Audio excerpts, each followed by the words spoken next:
오늘 우리에게 주신 여호수아 말씀으로 여리고는 무너진다라고 하는 제목으로 말씀 나누겠습니다.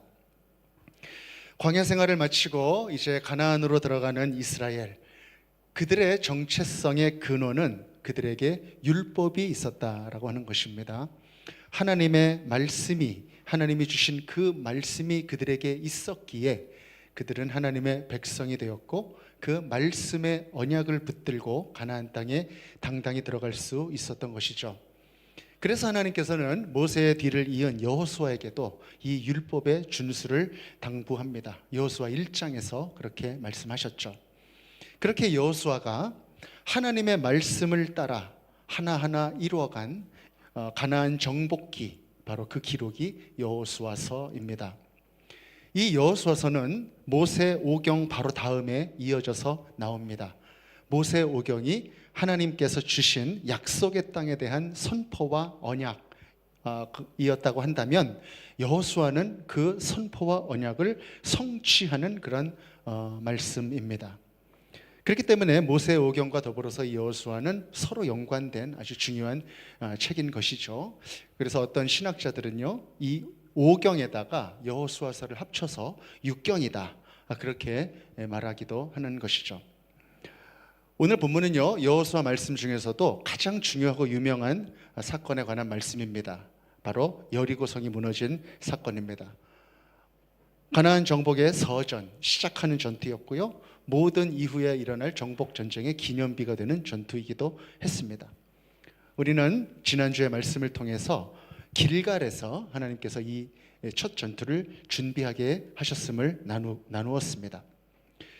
드디어 이스라엘 앞에 여리고성이 나타났습니다. 이 성은 한마디로 난공불락의 요새였습니다. 성서 고고학자들에 의하면요, 이 여리고성은 이중벽으로 되어 있었다고 합니다.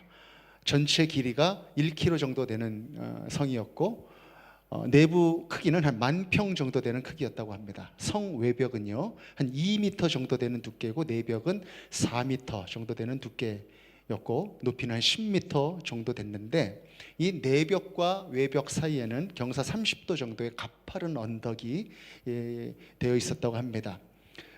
보시는 그림은 캐넌이라고 하는 고고학자가 발굴해서 밝힌 여리고성의 구조이고 또 당시의 상황을 재구성한 그런 그림입니다.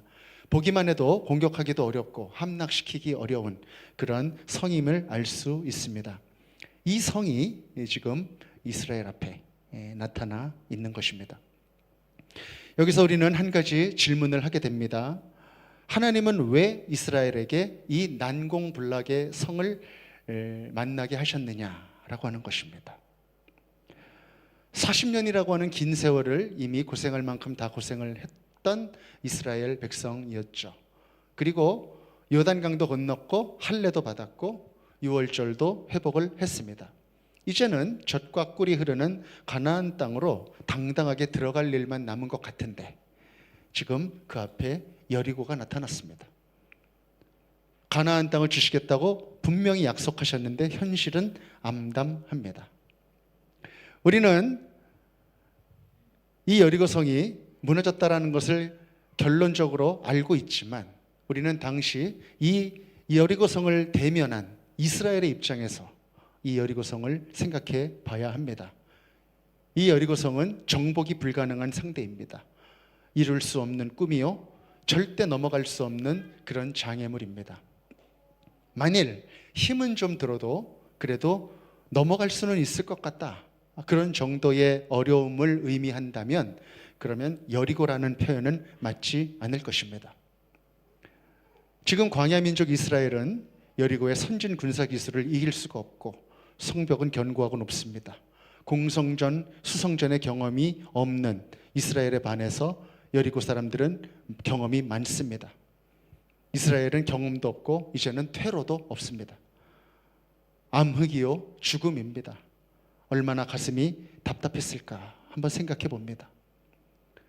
사랑하는 여러분, 저와 여러분은 인생을 살면서 이런 여리고들을 만납니다. 지금까지 여러분들은 사시면서 인생 속에서 어떤 여리고를 만나셨습니까? 그리고 지금 어떤 여리고 앞에 있으십니까? 하나님은 왜 여리고를 주실까요? 왜 주실까요? 그냥 좀 편안하게 가면 안 될까요? 쉽게. 그러나 우리는 기억해야 합니다, 여러분. 하나님 언약의 성취는 완제품의 형식으로 주어지지 않는다는 사실입니다. 하나님 은혜는 완제품이 아니라 마치 조립을 해야 하는 그런 부품같이 주어진다고 하는 것입니다. 언약의 성취까지 과정이 필요하다. 그것이 하나님의 언약이라는 것이죠. 여러분, 우리 남자분들은 특히 좀 기억나실 것 같습니다. 전에 장난감 로봇을 좀 조립해 본 경험들이 있으시죠? 프라모델이라고 해서. 여자분들도 좀 그런 경험들이 있으실까요? 잘 모르겠네요. 네. 저는 이제 건담, 철인 28호 이런 로봇 이름이 좀 생각이 나는데, 이 프라모델을 사면 그 안에 부품들이 이렇게 조립되지 않은 채로 들어있고 또 매뉴얼이 하나가 들어있습니다. 그래서 그 매뉴얼대로 하나하나 조립을 해 나가야 하는 것이죠. 처음에 조립을 할 때는 막막하기도 하고 또 이렇게 헤매고 좀 난관에 부딪히기도 합니다. 그런데 우리가 꼭 기억해야 되는 한 가지 분명한 진리가 있습니다. 그것이 무엇이냐면 이 로봇은 반드시 조립된다는 것입니다. 반드시. 그래서 저 모습처럼 완성이 된다라고 하는 것이죠. 그러나 그 완성품을 얻으려면 참을성 있게 조립해야 되고 바르게 조립해야 되고 어려움이 있어도 극복하면서 조립해야 되고 끝까지 조립해야 된다라고 하는 것이죠. 그 수고가 있을 때 이 로봇은 완성이 된다는 것입니다. 하나님의 언약도 마찬가지입니다. 하나님은 먼저 언약을 주시고 그것을 믿게 하시죠.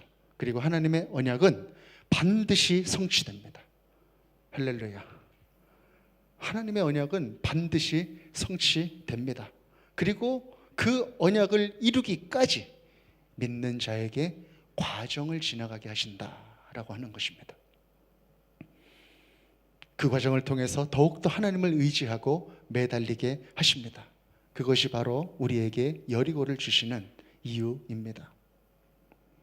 사랑하는 여러분, 믿음으로 고백하시기 바랍니다. 하나님은요, 과정을 통해서 그 사람을 빚어 가신다는 사실입니다. 여러분들이 지금 이만큼 예수를 닮은 사람이 되어 있는 것도 하나님께서 그 과정을 주셨기 때문입니다. 군대를 갔다 온 사람은요, 우리 남자분들 다 아실 거예요. 군대 안 갔다 온 사람하고 다릅니다. 웃잖아요. 여자분들 결혼해서 똑같이 잘 사는 것 같지만 애 낳아보고 길러본 사람하고 그렇지 않고 둘만 잘 살아본 사람들은 다릅니다. 그 과정을 다 지나왔기 때문이고 그 과정 속에서 그 인생이 빚어졌기 때문입니다. 언약의 땅 앞에 있는 여리고, 그것은 약속을 막는 장애물이 아니라 믿음을 성숙하게 하고 그리고 그 믿음을 실현시키려고 하는 그 과정 가운데 있는 그 통로라고 하는 것입니다. 그 여리고를 만났을 때 우리는 담대한 믿음으로 고백해야 되는 것입니다. 이것은 주님께서 주신 과정이다. 사랑하는 여러분, 그렇다면 하나님께서 이 과정 가운데 우리에게 요구하시는 것은 무엇일까요? 그것은 바로 철저한 순종입니다. 철저한 순종. 인간의 방법이 아닌 하나님의 방법을 택하라라고 하는 것입니다. 여호수아는요, 지도자였습니다. 그는 여론을 잘 알고 사람들을 아우르는 방법을 잘 알았던 사람입니다. 그리고 여호수아는 정탐꾼이었고 또 정탐꾼을 보냈던 사람입니다. 그리고 군대를 조직하고 이끌었던 장군이었습니다. 구체적인 인간의 방법들을 다 알고 있었던 사람입니다. 그러나 그가 여리고를 치기 위해서 택했었던 방법은 그 성을 도는 것이었습니다. 우리 여호수아 6장 3절에서 5절 말씀 다 같이 읽겠습니다. 시작. 너희 모든 군사는 그 성을 둘러 성 주위를 매일 한 번씩 돌되 엿새 동안을 그리하라. 제사장 일곱은 일곱 양각 나팔을 잡고 언약궤 앞에서 나아갈 것이요 일곱째 날에는 그 성을 7번 돌며 그 제사장들은 나팔을 불 것이며 제사장들이 양각 나팔을 길게 불어 그 나팔 소리가 너희에게 들릴 때에는 백성은 다 큰 소리로 외쳐 부를 것이라. 그리하면 그 성벽이 무너져 내리리니 백성은 각기 앞으로 올라갈지니라 하시매. 아멘. 하나님은 말씀하십니다. 양각 나팔 부는 제사장을 앞세워서 성 주위를 돌아라. 양의 뿔로 만든 그 나팔을 부는 제사장 6일 동안 하루에 한 바퀴씩 그 1km 이상 되는 그 성 주위를 돌아라. 그리고 7일째 되는 날은 몇 바퀴 돌라 그랬습니까? 7바퀴를 돌아라. 한 바퀴 돌고 또 한 바퀴 돌고 또 한 바퀴 돌고 그리고 또 한 바퀴 돌고 또 한 바퀴 돌고 그리고 2바퀴 더 돌아라. 그렇게 말씀하신 것이죠. 전부 몇 바퀴인가요? 13바퀴입니다. 13바퀴를 돌아라. 그리고 제사장들의 나팔 소리가 울릴 때에 큰 소리로 외쳐라. 그렇게 말씀하십니다. 이것은 도저히 전쟁의 방법이 아닌 것 같았습니다. 이 장면을 가만히 묵상하는데 저에게는 그런 생각이 찾아왔습니다. 이것은 예배다. 이것은 예배다. 공성전을 위한 전투가 아니라 이것은 하나님을 예배하는 예배다. 행렬의 중간에 언약궤가 있었습니다. 그것은 하나님이 함께 하신다라고 하는 선포였습니다. 그리고 제사장이 앞장을 섰습니다. 그것은 이 행렬이 영적인 싸움이다 라고 하는 선포입니다. 우리는요, 문제를 만나면 먼저 계산하곤 하죠. 내 재정이 얼마나 되는지, 그리고 수지타산을 따지고 인풋 아웃풋을 생각해 보곤 합니다. 그리고 명분과 실리를 따져보죠. 그러나 그런 우리들에게 하나님께서는 여리고 앞에서 먼저 예배하라 그렇게 말씀하시는 것입니다. 하나님을 높이는 것이 먼저다 그렇게 말씀하시는 것이죠. 사랑하는 여러분, 우리 인생이 왜 혼란스럽습니까? 그 안에 예배가 없기 때문입니다. 예배가 없으면 갈피를 못 잡고 확신이 없습니다. 그 사람에게 예배가 살아있다고 하는 것은 중심에 하나님이 살아 계시다라고 하는 것입니다. 하나님이 회복되면 문제는 작아집니다. 그것이 모든 문제 해결의 시작입니다. 사랑하는 여러분, 부디 여러분들의 삶에 예배를 잘 세우시기를 바랍니다. 분주하고 고단한 삶 가운데서도 예배의 우선순위를 잘 세우시기를 바랍니다. 타협하거나 양보하시지 말기 바랍니다. 이스라엘의 행렬은 바로 예배의 행렬이었습니다. 공성전의 전투 준비가 아닌 바로 예배의 퍼레이드를 해라. 그 말씀을 하시고 그것부터 순종해라. 지금 그렇게 말씀하고 계시는 것입니다. 사랑하는 여러분, 아프다고 예배를 빠지시는 일이 없기를 바랍니다. 분주하다고 예배를 빠지는 일이 없기를 바랍니다. 어디에 있든지 무엇을 하든지 주일이 되면 가장 가까운 곳에 있는 교회에 나가서 예배를 드리는 우리 모든 생명의 말씀교회 성도님들이 되시기를 간절히 축복합니다. 아멘. 또 하나의 하나님께서 말씀하신 의외의 조건이 있습니다. 바로 여호수아 6장 10절에 기록되어 있습니다. 다 같이 한번 읽겠습니다. 시작. 여호수아가 백성에게 명령하여 이르되 너희는 외치지 말며 너희 음성을 들리게 하지 말며 너희 입에서 아무 말도 내지 말라. 그리하다가 내가 너희에게 명령하여 외치라 하는 날에 외칠지니라 하고. 아멘. 아무 말도 하지 말고 그냥 돌아라 라고 하는 것입니다. 아무 말도 하지 말고. 여러분 한번 생각해 보십시오. 많은 백성들이 성 주위를 도는데 아무 말도 하지 말고 침묵해라. 이것이 정말 가능했을까? 그런 생각이 좀 듭니다. 어떻게 보면은 이렇게 많은 인원들이 도는데 이 불만스러운 상황, 우리가 뭐 하는 거냐 이렇게 생각할 법도 한 이 불만스러운 상황에서 이 침묵을 지킨다라고 하는 것이 어떻게 보면 여리고 성이 무너지는 것보다도 힘든 일이 아니었겠나, 그런 생각도 해보게 되는 것이죠. 왜냐하면 또 이 이스라엘 백성들은 불평의 달인이었던 것입니다. 조금만 힘들어도 아유 괜히 나왔어, 아유 이집트가 좋았는데 아유 왜 나왔을까, 그렇게 불평을 쏟아냈던 사람들이 바로 이스라엘 백성들이었다는 것이죠.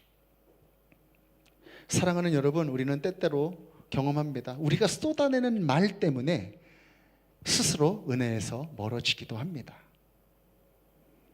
되겠어? 무너지겠어? 지금 우리 뭐 하는 거야 이거? 퍽도 무너지겠다. 지금 이거 돌이라도 좀 던져야 되는 거 아니야? 지금 이스라엘이 하나님께 철저한 순종을 하기 위해서 제일 먼저 선행해야 됐던 것은 침묵이었습니다. 침묵. 내 생각과 입에서 뿜어져 나오는 이런 불신의 불길을 먼저 꺼야 했던 것입니다.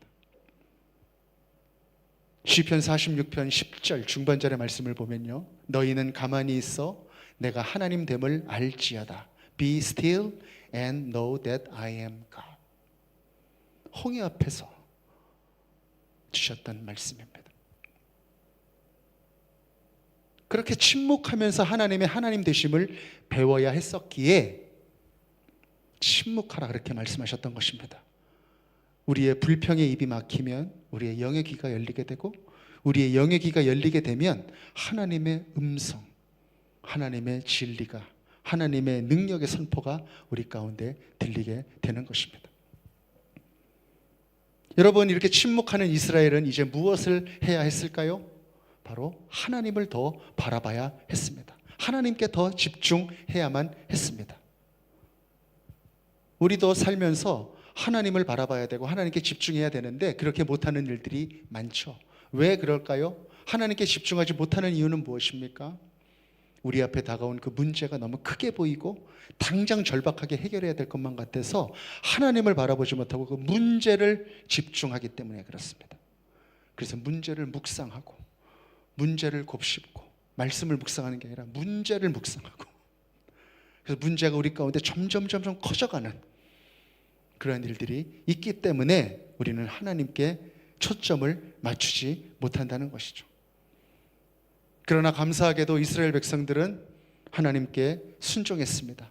여리고 앞에서 성을 바라본 것이 아니라 하나님을 바라보았습니다. 먼저 그 마음속에 있었던 마음의 여리고를 먼저 무너뜨렸던 것이죠.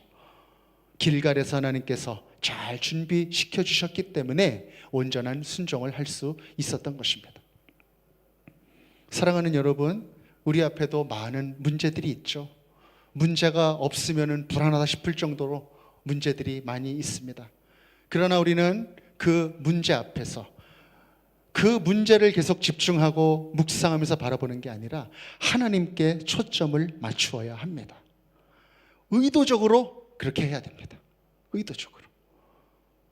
그 문제를 바라보는 것이 아니라 하나님께 초점을 옮겨서 하나님을 우리는 계속 묵상해야 합니다. 말씀으로 더 나아가야 합니다. 그래서 우리 마음 가운데 하나님의 영이 충만히 채워지게 해야 합니다. 우리 안에 하나님이 커지면 커질수록 그 문제는 작아지게 됩니다. 사랑하는 여러분, 문제를 무시하라고 하는 뜻이 아닙니다. 문제는 넘어가야 되고 해결해야 합니다. 그러나 더 크신 그 하나님을 우리는 바라봐야 한다는 것입니다. 전능하신 하나님을 우리는 잊지 말고 제한하지 말고 그 하나님이 일하실 수 있도록 우리는 바라봐야 한다는 것입니다. 사랑하는 여러분, 우리가 믿는 여러분과 저의 하나님은 한계가 없는 하나님이십니다. 할렐루야. 제한이 없으신 하나님이신 것입니다. 전능하신 하나님이신 것입니다. 단지 우리의 좁은 믿음이 그 하나님을 제한하고 있을 뿐입니다. 완전하고 불가능이 없으신 그 하나님, 그 하나님을 바라봐야 합니다. 문제는요, 커도 문제고 작아도 문제일 뿐이에요. 크면 큰 문제, 작으면 작은 문제. 그러나 모든 문제는 완전한 앞에서는 아무것도 아닌 것입니다. 우리 하나님 아버지는 완전하신 하나님이시기에 어떻게 우리 하나님의 완전하심을 묵상합니까? 바로 하나님이 창조하신 이 모든 천지 만물을 바라보며 하늘과 땅을 창조하신 그 창조주를 묵상할 때 우리는 완전하신 하나님을 발견하는 것입니다. 그 창조주 하나님을 만날 때, 깊이 우리가 묵상할 때, 그 능력이 우리 가운데 들어올 때 우리의 방황은 끝이 나고 우리의 문제는 해결이 되는 것입니다. 욥이 그랬습니다. 욥이 친구들과 만나서 오랫동안 논쟁하면서 마음이 각박해지고 메마르고 저주하게 되고 내 생을 저주하는 그러한 곤고함에 들어갔을 때 언제 욥이 회복이 되었습니까, 여러분? 창조주 하나님이 나타나서 만나주셨을 때, 그때 모든 문제가 봄눈 녹듯이 사라져버렸던 것이죠. 그렇게 회복된 것입니다. 사랑하는 여러분, 언제 선지자 엘리야가 회복이 되었습니까? 그는 많은 거짓 선지자들과 싸워서 승리하는 영적인 승리를 거두었지만 이세벨이 죽이고자 하는 그런 사실을 알게 되고 영적인 침체 가운데 다시 들어가게 되었습니다. 선지자도 그렇게 영적인 공궁함을 겪을 수 있다는 것이죠. 그가 언제 회복이 되었습니까? 그가 로뎀나무 아래 있을 때 만나주셨던 하나님, 자연을 통치하시는 하나님의 전지전능하심을 통과하고 나서 그가 영적인 눈이 다시 띄어지게 되고 세미한 주님의 음성을 듣게 되었던 것입니다. 전능자 하나님을 깊이 만나면 우리 안에 있는 두려움은 사라지게 됩니다. 여러분 잘 아는 닉 부이치치라고 하는 그런 사람이 있습니다. 호주 멜버른에서 목회자 가정의 장남으로 태어났습니다. 인생의 여리고를 안고 태어난 그런 사람이었습니다. 태어날 때부터 팔다리가 없이 왼쪽 엉덩이 아래 발가락 2개만 달고 한 사람입니다. 어느 정도 자아인식이 생겨서 자신의 삶을 알게 되었을 때 그의 삶은 낭망 그 자체였습니다. 혼자서는 화장실도 갈 수 없고 놀림과 거절의 연속. 어떻게 이 인생을 살아갈 수 있을 것인가? 이 절망의 벽은 넘어갈 수 없다. 그래서 그는 죽음을 생각합니다. 여러 번 자살 시도를 했다고 해요. 닉은 생각했습니다. 왜 이런 시련을 하나님은 내게 주시는가? 하나님은 나를 사랑하지 않으시는가? 그러나 닉 부이치치는 욥기 말씀을 통해서 하나님의 음성을 듣게 됩니다. 내가 땅에 기초를 놓을 때 너는 어디에 있었느냐? 온 우주를 다스리는 자가 누구냐? 욥기 38장 말씀. 욥의 인생을 새롭게 하신 그 나타나심과 말씀이 닉을 깨닫게 합니다. 전능자 하나님을 내가 내 좁은 한계로 제한하고 있었구나. 사랑하는 사람이 태어나도 너는 그 사람을 팔로 안아줄 수도 없다라고 하는 그 말에 나는 절망했지만 하나님께서는 팔이 없는 나도 그 사람을 더 크게 안아줄 수 있고 사랑해 줄 수 있다라고 하는 하나님의 뜻을 나는 잊고 살았구나. 그리고 요한복음 9장에서 날 때부터 맹인된 자를 고치시는 예수님의 음성을 듣게 됩니다. 이 사람이 태어나면서 맹인된 것은 이 사람이나 그 부모의 죄 때문이 아니라 그에게서 하나님이 하시는 일을 나타내고자 하심이라. 이 말씀을 듣고 자신을 통해 하실 하나님의 일을 보게 됩니다. 그래서 인생의 여리고 앞에서 주저앉는 것이 아니라 여리고 너머에 하나님의 크신 뜻을 발견하게 된 것입니다. 그리고 그는 고난당하는 모든 이들에게 팔다리가 없는 이 닉이 아니면 줄 수 없는 위로와 소망을 주는 그러한 인생을 사는 사람이 된 것입니다. 그는 단체를 만들게 되었고 그 단체를 통하여 많은 소망을 잃어버린 사람들에게 넘어졌다가 일어서는 그 모습을 보여주는 것만으로도 소망을 품게 하는 그 인생이 되었던 것입니다. 그리고 너는 결혼할 수 없을 거야. 결혼해도 아이를 낳거나 안아줄 수 없을 거야. 그랬던 사람들 보라는 듯이 결혼도 잘해서 아이도 낳고 행복하게 가정을 이루고 살아가고 있습니다. 그의 삶은 우리에게 이렇게 이야기하고 있습니다. 하나님은 완전하시다.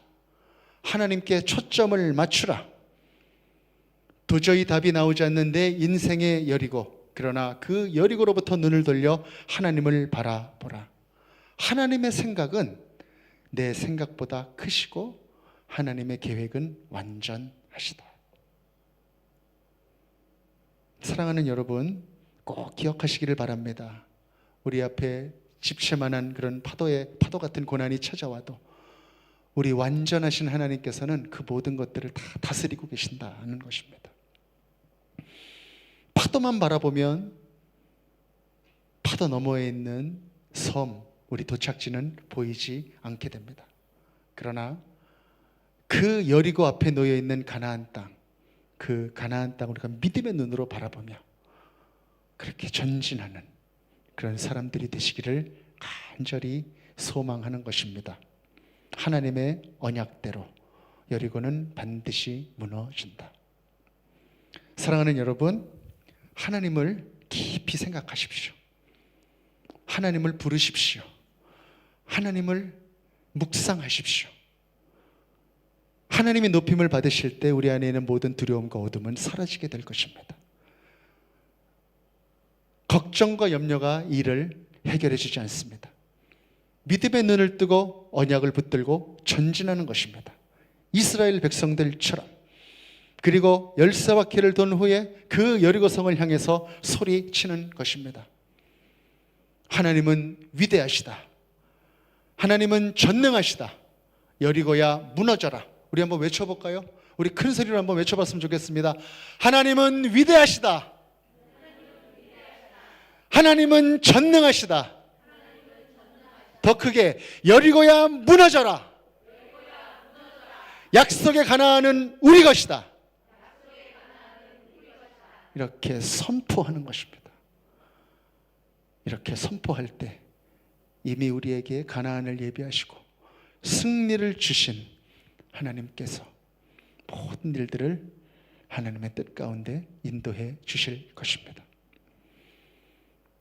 사랑하는 생명의 말씀교회 모든 성도님들이 여리고성 앞에 있더라도 주님 주신 믿음을 가지고 철저한 순종을 통해서 거룩한 돌파, 홀리 브레이크스루를 이루어내는 우리 모든 생명의 말씀교회 성도님들이 되시기를, 그리고 복음이 도전받고 있는 이 시대 가운데 우리 생명의 말씀교회에 주신 이 복음의 소명을 여리고성을 뚫고 나아가 온전히 이루어내는 그런 생명의 말씀교회가 되기를 우리 구주 예수 그리스도 이름으로 간절히 축복합니다. 아멘.